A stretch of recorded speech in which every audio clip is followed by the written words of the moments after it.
ثلاث طرق للشراء لازم تعرفهم قبل ما تاخد اي قرار او اي خطوه عشان ما تندمش. الطريقه الثالثه والاخيره ناس قليلين اللي عارفينها وبيقدروا ان هم يستغلوها بشكل كويس ويستفيدوا منها. لو انت مهتم بوحده سكنيه سواء كانت شقه او فيلا او وحده تجاريه او وحده طبيه او وحده اداريه فالفيديو ده مهم جدا ليك. الطريقه الاولى للشراء اوف بلان، تحت الانشاء، الطرح الاول للمشروع، لونش للمطور اكس في المنطقه واي، دي كلها مصطلحات لنفس الحاجه وهي الطريقه الاولى من الشراء. ان احنا بندفع مقدم بيبقى نسبته قليله وبنقسط على عدد سنين طويله. كل ما الاستلام بتاعك بيقرب كل ما بتدفع مقدم اكتر. الاستلام بتاعك بيبدا من اول 6 شهور معانا لحد 4 سنين.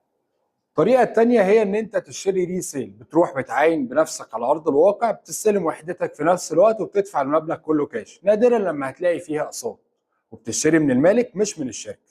اما الطريقة التالتة في الشراء ودي اللي ناس قليلة عارفينها وبيقدروا ان هم يستفيدوا منها ويستغلوها لمصلحتهم، هي ان احنا نعمل الاتنين مع بعض، الطريقة الاولى والتانية. ان احنا نشتري حاجة موجودة دلوقتي على ارض الواقع، ندفع مقدم كجزء من المبلغ الكلي ونقدر نقسط باقي المبلغ ونستلم النهارده من اول ربع سعر الوحده لحد السعر الاجمالي.